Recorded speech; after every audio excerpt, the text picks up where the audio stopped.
Welcome to Mimesis, the podcast about all the twisted ways that art and life imitate each other. I'm Stacey Rourke. And I'm Sandra Sheriff-Zackerly. And we're your hosts on this zany adventure. And we're going to make this one nice and quick today because Sandra is not feeling well. Not really. Like all of a sudden this afternoon, I was just like, I feel like I got ran over by a truck. That's not good. Yeah. That's not good. So we're gonna make this nice and quick and get you to bed as soon as we can. But this one is my episode, so you can just kind of sit back and relax and react to the atrocities that I am about to deliver. I was gonna say, I don't even know what we're talking about today. No. Okay, so what we're going to be talking about today is the Netflix movie Woman of the Hour, which is Anna Kendrick's directorial debut. I really like Anna Kendrick. Yes, I do too. She is fantastic. She has a great sense of humor. She has a great independent streak. She's very talented. Woman of the Hour is about a man he's kind of a footnote in history as a serial killer that was on the dating show. Okay, I was going to ask, is this the dating show? Yes. And he's known as kind of like that footnote. And I will say I've been researching this case for a while now, and I really had to make a choice about how deep a dive I wanted to do into this guy. And I will be very honest with you guys that after doing a lot of research in with him, I couldn't bring myself to do a deep dive into his atrocities because he's horrific. We're talking, I haven't had this kind of a visceral reaction to a serial killer since the Toy Box Killer. He's that bad. Yeah. Okay. So we're going to talk about the differences between the movie and what really happened. His name was Rodney Alcala, excuse me. He's a fucking monster. We're going to talk about the differences. We're going to talk a little bit about him. But if you really want to do a deep dive into who this man really is and hear more of the details about what he did, I would recommend the podcast Morbid with Elena and Ash. They did a 3-part episode about it. They went into all the atrocities. By all means, check that one out. We're going to keep it a little bit more surface level of the movie versus him. Yeah. But I guess prepare yourself. But prepare yourself, because even though we're just kind of touching on things, he's atrocious. Okay. So I guess you ready? Let's just dig in and get going. Let's go. Okay, so the movie starts with him already being in Los Angeles and posing as a photographer to lure women into private settings, which actually is a thing. But one thing we need to know before it ever got to what happened in Los Angeles is that it could have been everything that happened. And this man is believed to have killed over 130 women. Ugh. He could have been stopped at 2 victims very easily. And it wasn't for a lack of police work, because the police did their diligence. And it was our judicial system that failed in this situation. That sucks. Yeah. He was in New York, and there were 2 specific cases that happened when he was in New York. One of them, and it is briefly touched on in the movie, it's referenced to, is a female that basically he went on a date with and got too aggressive. Okay. There was a female, a teenager in New York who actually escaped him not once, but twice. Oh, shit. Yeah. He met this girl She was a teenager. He was not. He was in his early 20s, but he met her at a teen nightclub. So Ew. right off the bat, we know this is a skeevy individual. Met him there.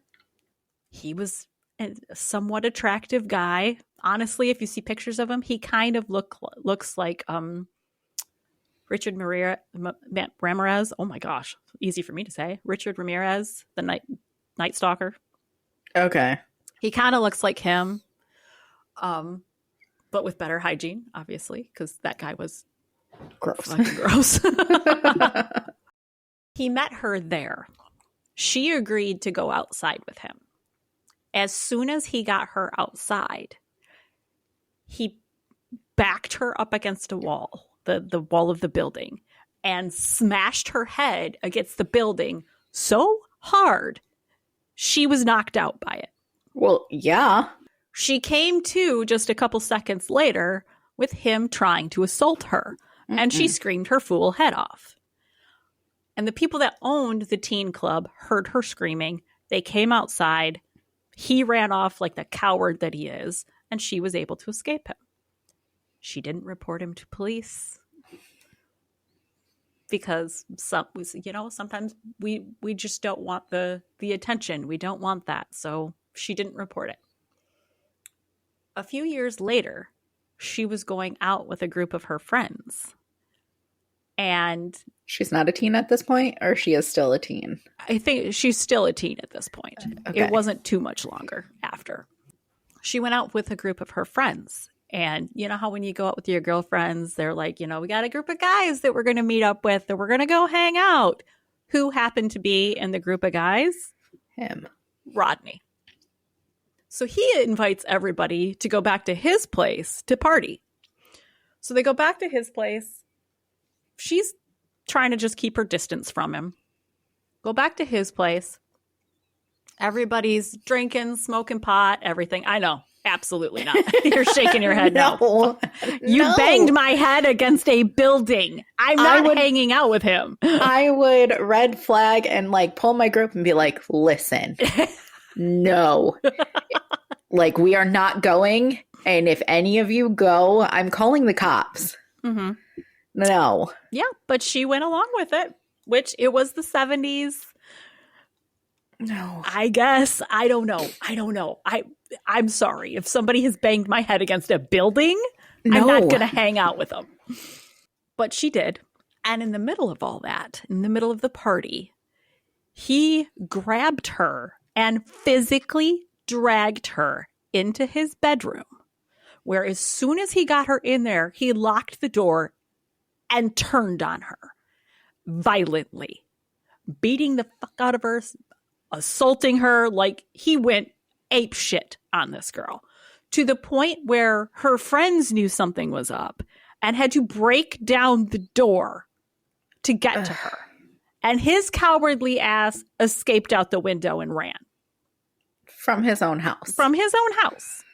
Ugh. Yeah. So we have this situation. And then we also have that, and this one, trigger warning. I'm so sorry, but this is what happened.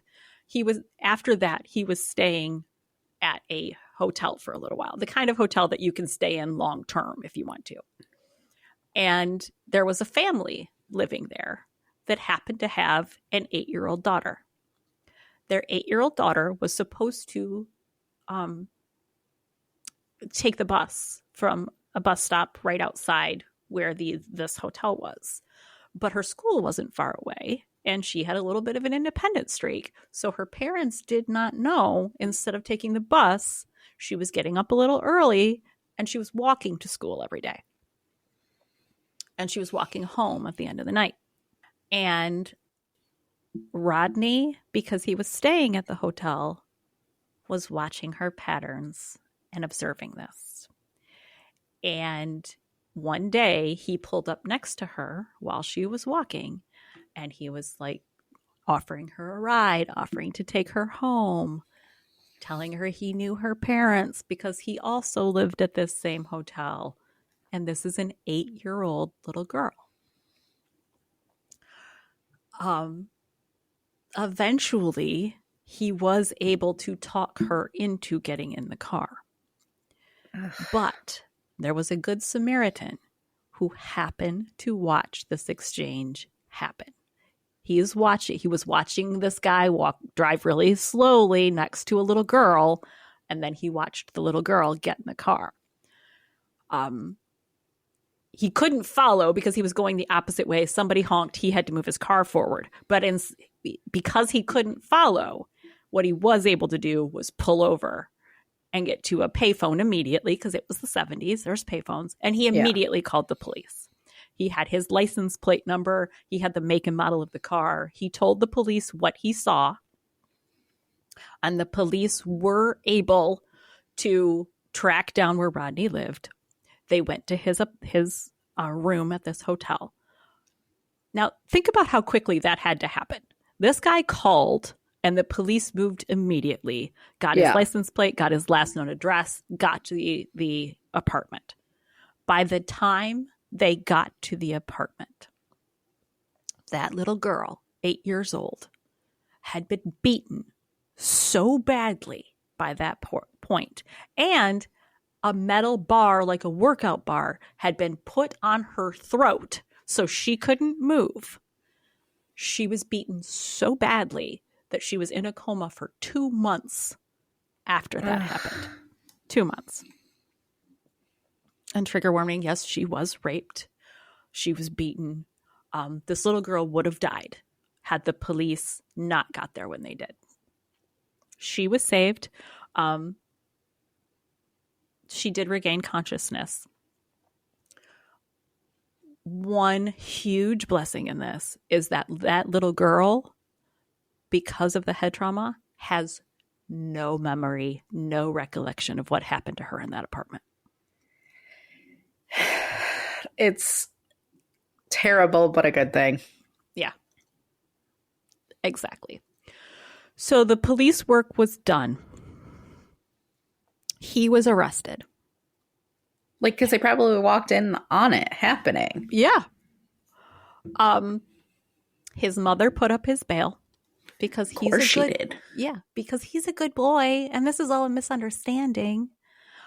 That's not a misunderstanding. No. He went to prison, but I believe, and I have to check on this, but he was not in prison for long. Basically, he got off with a slap on the wrist. I'm not entirely sure how long it was. I'm not sure if it was 3 months or 3 years, but it was not long enough for somebody that tried to kill a little girl. And the reason he didn't get a longer sentence, and I can't blame the parents for this. I really can't. The little girl's parents refused to let her take the stand because they didn't want her traumatized anymore. And she didn't remember, and they didn't want to do anything that would risk her remembering what happened. Right. And I completely understand that. Yeah. Truly. This is an 8-year-old little girl. So he ended up leaving New York with a slap on the wrist, and then he moved out to LA, where he basically started a brand new wave of terror of brutalizing women and killing women.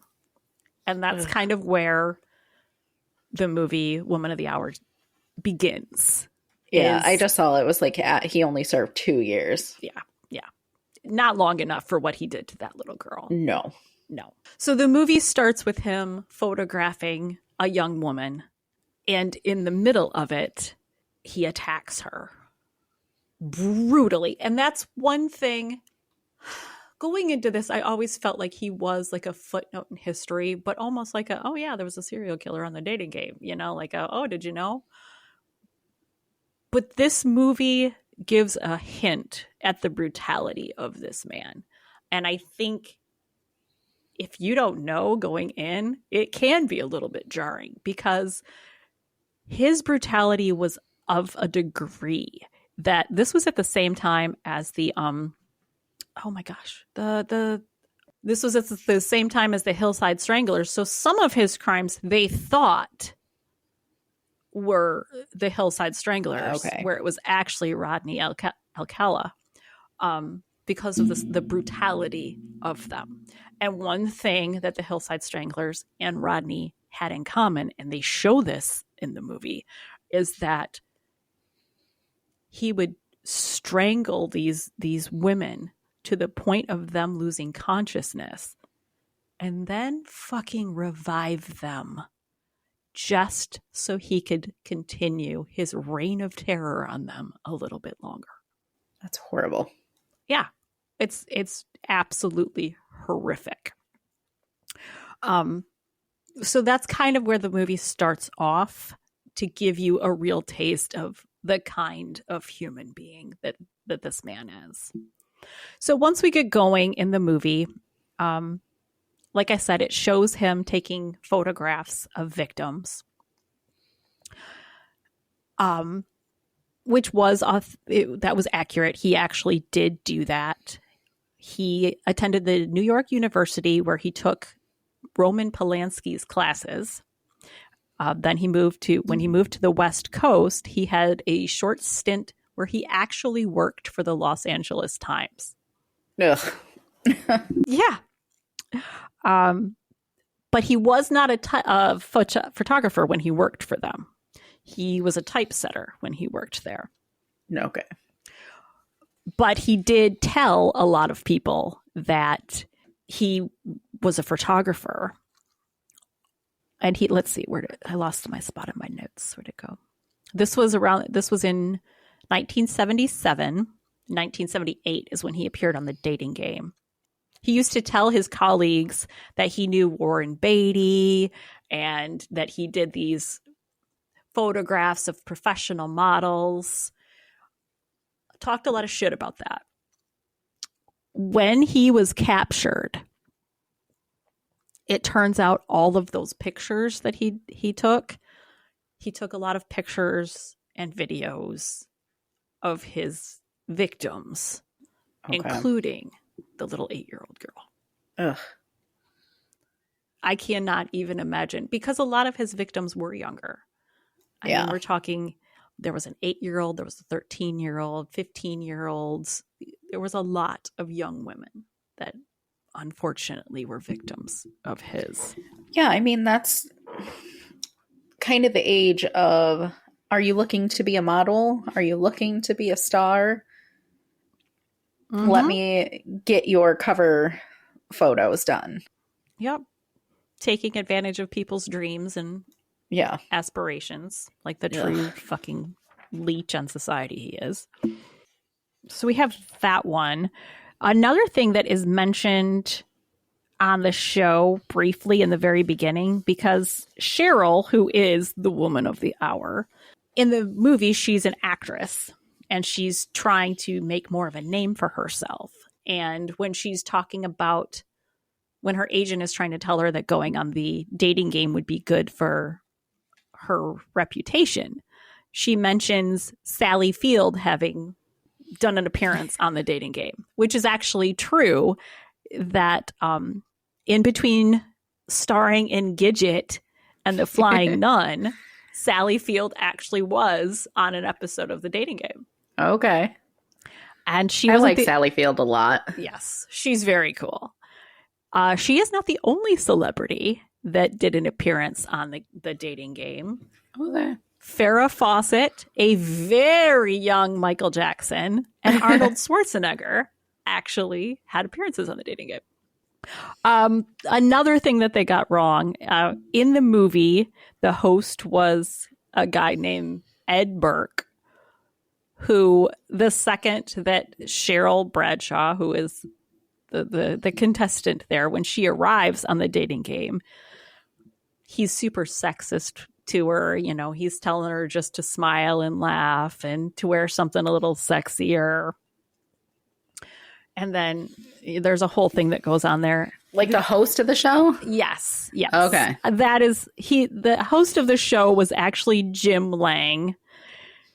He was the host for the entire run. And while they did have glasses and the hairdos in common, Jim Lang was not a mean-spirited guy. He was not condescending towards females. He So they took liberty with that. Yes. He started his career in local radio. And actually, when higher ups wanted a man to cover sports and a woman to cover dance, Jim Lang described this as incredibly sexist and made a whole ordeal about it. So, Good. the show he was made to look like a jerk. He wasn't. He was actually a good guy. But it probably, the reason why they probably did it in the movie is to make it degrading towards women. Like, so that way you see, I don't know, it's almost like victim shaming a little bit. Mm-hmm. I can see that. And how it was in the 70s. You know, that was the time when, you know, you're working in an office and they're going to call you toots and pinch your butt when they walk by. Right. You know, that was that time period. If that happened now, women would be swinging. Yes. Yes, we will. Yes, we would. In the movie, Cheryl Bradshaw wrote some challenging questions. If you ever watch this show, you know, there's things that they actually said that it was always supposed to be like a sexual innuendo where, you know, if you were a food, what kind would you be? You know, stuff like that they purposely made dirty. Yeah. In the movie, and I really feel that this was Anna Kendrick, is that she had her version of Cheryl that wrote more intelligent and insightful questions to ask of these guys so that she wasn't being exploited like that. Yeah. That was all Anna. None of that really happened. Cheryl went right along with the flirty innuendo questions. That's how it played out. So that part, completely inaccurate. That was just Anna Kendrick being Anna Kendrick, which I love, but didn't happen. Another thing that they show in there was that Cheryl Bradshaw had acting experience and that she was struggling to make it in Hollywood. And at the end, she leaves LA in the review mirror and just wants, you know, a whole new life. Again, Cheryl Bradshaw is the most fictionalized part of this entire movie. The one thing that kind of bugged me about this is Anna said, well, there's not a lot of information out there about Cheryl, so we just kind of took liberties and made her a character we wanted to. We could have done a more authentic job with Cheryl. Is Cheryl still alive? Let's look it up. Because they could totally talk to her if she is. It was only the 70s. Yeah. Let's see. Cheryl Bradshaw today. Yeah, and like right here, like people.com did an entire article about her. Oh wait, no, she passed away in 2015. So, I mean, she couldn't have been interviewed, but there's enough people that could have accurately told them what Cheryl was like as a human. Yeah. And I know she wasn't a victim of Rodney Alcala in that he never really, other than like touching her when he came around the wall at the dating game and they stood next to each other. He never had any contact with her, but... Okay, so she was just a side character. Yeah. Okay, so she wasn't the main character. Right. Okay. So I thought this was more like she was a victim of his for some reason, but you saying that she just left the thing rearview mirror, like, then I was like, wait a second, no. Yeah, no, she wasn't a victim of his. When he ended up winning the dating game. Oh. And when he walked around the wall, you know, they greeted each other. He put his arm around her. The two of them, let me see, somewhere in here I have what their prize was. Like a romantic evening together? No, it was more than that. I think it was tennis lessons and a trip or something like that, or a theme park. I can't find it in my notes, but as soon as she met him, she got a bad vibe from him and went to the producer immediately and said, I don't want to go out with that guy. I got a bad vibe from him. Is there going to be a problem if I don't go out with him? And the producer was like, no, you don't have to go with him if you don't want to. Okay. So she never went. In the movie, it shows her, like the two of them had an interaction in the parking lot. He was threatening. They went out to dinner together. None of that actually happened. That was all just movie magic to build the suspense a little bit. Yeah. That he got anxious and he went to his next victim. Literally. I do believe, though, because this guy, it started with the 8-year-old that he got away with hurting so badly. He was hurting these women over and over again and getting away with it. You know, he was arrested multiple times, and his mom kept bailing him out until finally it got to a point where, you know, they set his bail so high that she couldn't. So it just kept happening, and I really believe that he would have killed Cheryl because it would have been for him, look at this, I can go on this show, I can win a date with this woman, I can kill her, and I can still get away with it because nobody can stop me. Right. So I completely believe he would have killed her. Oh, I think so. Absolutely. Okay, so they had, you know, little things that they did on the movie. He was bachelor number 3. That wasn't true. In real life, he was bachelor number 1. In the movie, it also shows that a friend of a victim was in the audience of the show and recognized him and then went to the producers to say that, you know, this guy hurt my friend. There was a whole thing there. None of that actually happened. Okay. But her friend that escaped him was a reference to the girl back in New York that he had the 2 different encounters with. So that was kind of bringing that part of the story in for there. There's so much to this. So once we start getting to the end, and keep in mind, it shows him hurting a few women in this, but we're talking about 130 women. And some of them didn't, again, it was the 70s. He would attack and hurt these women. And sometimes it would go unreported. So we don't even know for sure if that number is solid or, if there was more. Yeah. But one of the things that it shows was a young woman, a teenager by the name of Monica Hoyt. In the movie, they call her Amy. And in it, she's basically coerced into going with Rodney, which actually did happen.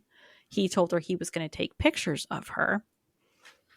And then they ended up wherever he was staying that night. And he was like, we'll go in the morning and we'll do it. And she had a sleepover at this guy's house, like not romantic or anything, but it was like, we're going to get up in the morning and we're going to go take these pictures. So you're in this house with this guy. He's not trying anything. He's not doing anything. So at that moment, she's lured into this false sense of security that everything's going to be okay. He takes her out into the desert. They start taking the photographs. He's like, we should do some topless. And she's a teenager, so fucking gross, but whatever. But he manages to talk her into it. And she goes to take her shirt off, and he attacks her. Ugh. He tries to knock her out, which is something that he's done before. And he did knock her out for a second, but she came back to. And she came back to him assaulting her. And she had a moment where she thought to herself, if I don't fight it, if I just pretend I'm still unconscious, he'll stop. But this man was so violent towards her that she couldn't not scream, not react, because that's how violent this man is. And he ended up brutalizing her to a way that she lost consciousness a few more times through the length of this. And at one point, she came to and found him laying in the dirt beside her, openly sobbing. What the fuck? Mm-hmm. Oh, I'm sorry. Is it traumatizing to your soul that you're a horrible fucking monster? Yeah. So she came to this, and this girl, you know, and she's a teenager, but god damn, I'll give her credit. She had a very good sense about her, to where she talked calmly to him. She talked gently to him. She made him feel that they were friends. She made him feel like she wasn't going to turn him in. She made him feel, I hate to say this, but she made him feel safe, so that he untied her. He was like, let's go to the gas station. We'll get gas. And then, you know, and she was like, okay. She was able to make him feel like safe enough that he left her untied in the car while he went inside the gas station.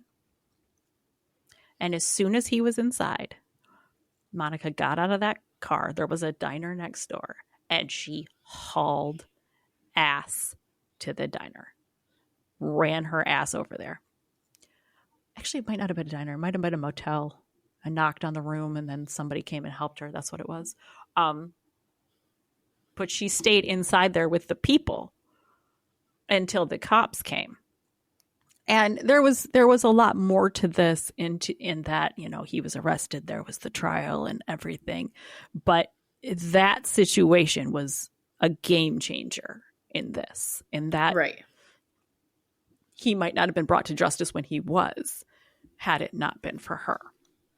So Monica did the damn thing and was able to help bring him down. He was arrested. He did go to prison. He's dead now, but he stayed in prison the whole time. Yeah. Mm-hmm. He didn't get out again after that. Of course, he still had women writing him romantic letters and shit in jail. No. God damn. I know. But so that was a little bit of the truth, or the fact versus fiction of Woman of the Hour.